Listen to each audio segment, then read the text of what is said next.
Hello, welcome to Unicorn Princess Tarot. So ito po yung reading natin para sa mga Taurus.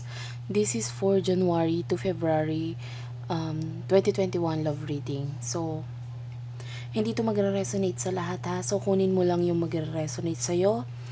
And pwede magkapalit-palit yung roles dito depende sa nangyayari sa'yo. So bahala ka na ilagay ang sarili mo sa sitwasyon. And also, magbabanggit ako ng zodiac sign, huwag mo yun pagbasihan dahil maaaring energy lang yon at hindi yung mismong zodiac sign ng person mo yung makuha natin. Okay? And also, we do have another YouTube account which is the Madam PTV. Feel free to check it out. Newly created account po yan. And yung style po ng reading dyan is freestyle. Ibig sabihin may mga comedy, funny reading po tayo dyan. So, feel free to check it out kung open ka sa mga ganong klaseng reading. Kung hindi naman, dito na lang po tayo magstay sa Unicorn Princess Tarot. And also, we do have another account which is the Virgo Philippines. Channel. And feel free to check it out if you're dealing with a Virgo. Okay? So, let's start. We have here Mirror, Cassette, Nine of Cups, Ten of Swords dito sa side ng person mo. And we have here the Phoenix, Paradise, Ten of Pentacles, Justice dito naman sa side mo. So start tayo dito sa side mo. So you might be dealing with a Libra, Taurus, Virgo, Capricorn energy. So nakukuha ko dito currently you are being one. Kumbaga sa sarili mo, parang nakukuha ko yung energy mo na okay ka na kung ano ka or nasaan ka ngayon. You are trying to have this transformation dito sa buhay mo, sa sarili mo, having this change of mind, or kung maaari may mga nagawa kang desisyon this past few weeks, or maybe currently, ngayon, may decision making kang ginagawa, and maaaring you decided to end things with the Ten of Pentacles right here. Like kalimutan or tapusin na lang kung ano man yung mga bagay na ito na hindi naman nagiging maganda para sa iyo. So nakikita ko dito, for some of you, pwedeng may distance. Someone here might be in abroad. But, like I feel like nasa iyo yung lahat na you don't care kung ano man tong iiwan mo, tatapusin mo. For you, you are already okay. Okay? Maaaring yung decision mo na ginagawa is para sa sarili mo. As long that I have money, parang ganun. As long that I have finances, money, and the support of my friends, I'm still okay. Okay? So, yun yung nakukuha ko sa energy mo. And sa side naman ng person mo, we have here Mirror, Cassette, and Nine of Cups, Ten of Swords. So, nakukuha ko ngayon yung person mo ay nagkakaroon ng reflecting energy dito. Kumbaga, looking siya dito sa mga nakaraan, sa self niya, ano ba mga ginawa niya, bakit nagkaganito, nagkaganyan. With the Ten of Swords, hindi siya okay ngayon. Sobrang down niya, Gemini, Libra, Aquarius energy, and Cancer, Scorpio, Pisces with the Nine of Cups. So, nakukuha ko sa energy mo, energy ng person mo, it feels like might be nagkamali siya ng mga ginawa or desisyon sa buhay that with the cassette right here, paulit-ulit na nagpupunta or nasa isip niya itong mga pangyayaring ito, like yung pain, ganyan, or yung kung may mga nagawa kasi siya dito na hindi maganda, or maaaring yung mga kakulangan na hinahanap niya ngayon.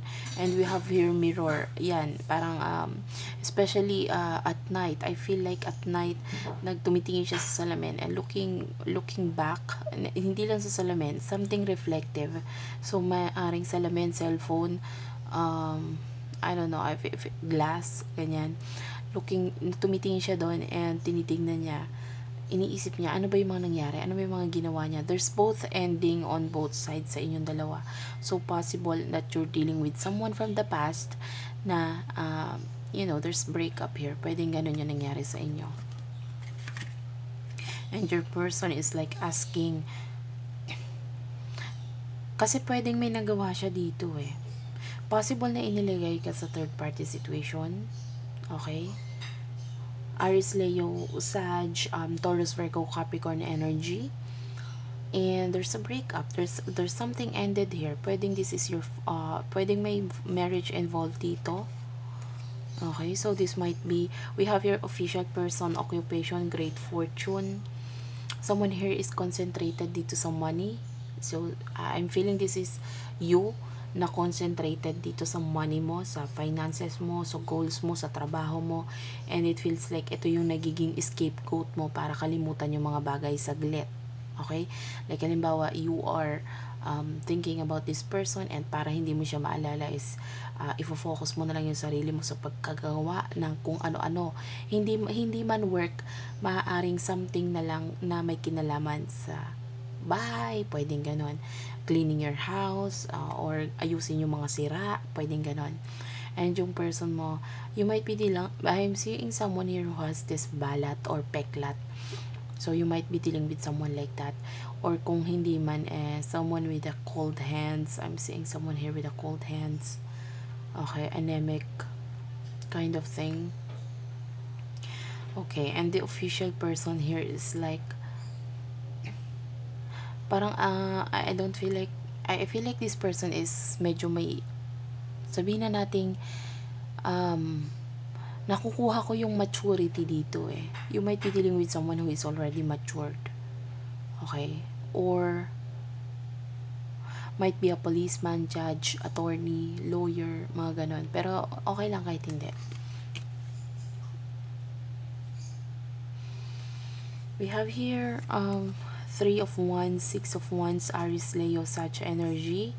Someone here is really well focused dito sa mga achievements niya. This is you. You are focused on your achievements, sa goals mo, and nakukuha mo yung kumbaga yung gusto mong mangyari sa buhay mo, kumbaga ina-align mo yung sarili mo sa tama. And we have here 3 of Wands. So this is your person's main energy. I feel like yung energy niya is parang na-stab siya or nasaksak siya sa likod. Okay? Kasi sobrang sakit sobrang painful. Like, hindi niya in-expect na ganito mangyayari. Pero looking back siya na sa mga nakaraan, okay, na iniisip niya, bakit nagkaganito? And yung person mo is feeling na parang bigat na siya. Yung energy niya is parang nabibigatan siya sa kung nasan siya ngayon. And hindi siya makaalis doon. Like, kailangan niya ng help, kailangan niya ng tulong. And we have here Judgment, 8 of Cups. So, yeah, from what I can feel here, it feels like you're leaving this situation para hindi ko na nakikita yung pagbalik mo. Like, moving on ka, looking forward ka sa new beginning. Like, inaalis mo yung sarili mo sa toxicity, sa bagay na nagpapabigat sa'yo, sa mga bagay na hindi nagiging maganda para sa'yo. And your person is like, I don't feel like hindi pa siya okay Parang trying to move on, pero medyo maaari kasing siya, nasa kanya yung mali, okay? Or nasa kanya talaga, especially for some of you, pwede kasing inilagay ka sa third party relationship, but then, this person is really waiting, naghihintay.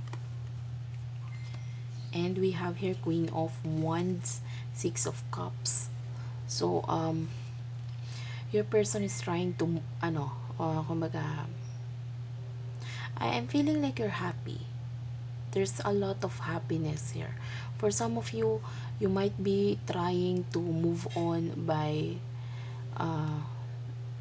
sumasali sa mga dating app. Pwedeng ganon ha. Or doing things on social media like watching funny videos, or chatting with friends or a lot of people na maaaring para ma-divert ba yung emotion ng pain. Pero wala na akong pain talaga dito. If you have lived the situation, masaya kang umalis. And maaaring nag-hold on ka pa rin, pero maaaring meron na lang kayong pinangahawakan na. For some of you, pwedeng money issues or kung ano man ito, na medyo parang gusto mo nang putulin pero parang wala kang choice kung bakit ka nag-i-stay doon. Might be kasi nga, pwede rin namang ito, maaaring relatives or kamag-anak ng person mo na medyo naka-attach na sa'yo, like meron na kayong communication or connection na medyo mahirap nang alisin, parang as a friend na lang para dito sa mga relatives or friends na ito ng person mo, like nagkaroon ng attachment na hindi mo maialis doon, but you're happy, okay lang. And we have here Six of Cups. So that is Cancer, Scorpio, Pisces energy. So nakukuha ko yung energy ng person mo. Like, maaaring for some of you, medyo matagal na ito eh. Okay, and ngayon niya nare-realize. This might be your close friends. And then, or best friend, pwedeng ganon. And nakukuha ko dito yung your person is being mature or papunta na siya doon. Kung immature siya ngayon, nakilala mo siyang immature siya, nandun siya sa maturity ngayon. Okay, nakukuha niya yung pagiging mature, especially dito sa mga wrong choice na nangyari or wrong movement na ginawa niya sa buhay niya or sa relationship niyong dalawa. So, nafo-focus niya yung sarili, yung attention sa sarili niya, and dun niya nakukuha yung mga energy na parang, ba't ko ginawa to, ganyan. Ang dami niyang questions, whys, ganyan. And we have here the Tower, 8 of Wands. For some of you, you might be dealing with someone na parang nagkaroon ng engagement between the two of you. We have here engagement ring, okay? And we have here lightning at the bottom of the deck. See? Lightning, wedding, engagement ring, and the runner. It feels like there's this running. Someone here is running, and I feel like this is you na umaalis dito sa hindi na healthy na relationship. Pwedeng medyo matagal na ito, and might be may plano na nga kayong magpakasal, or pwedeng married na kayo ngayon. But then it doesn't matter. You have here this lightning, sudden change, shocking news, surprise, epiphany, upheaval, transformation. You're running away because ayaw mo ng ganitong sitwasyon, especially with the snake right here. There's competition, malicious, look, the other woman. So, yun yung nakikita ko dyan. Possible na kasi inilagay ka sa third party, and you do not want that. And we have here the Tower moment. So, it feels like, yeah, ending of a relationship, but this person is still watching you. Okay? Parang gusto niya pang bumalik, but then you're already happy. Okay ka na. So, that's it for now, Taurus. Thank you for watching. Again, we do have another channel, which is Madam PTV. Mag-upload din po tayo dyan ng mga zodiac sign para sa mga Taurus, and it is a freestyle reading.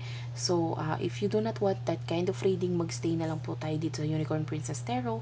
Pero kung open ka naman sa mga kalog na reading, i-like nyo rin po kami and i-subscribe kami doon. And it's a new channel, so wala pa tayong Taurus na reading doon, pero magkakaroon po tayo. So, I love you all guys, and thank you. Bye-bye.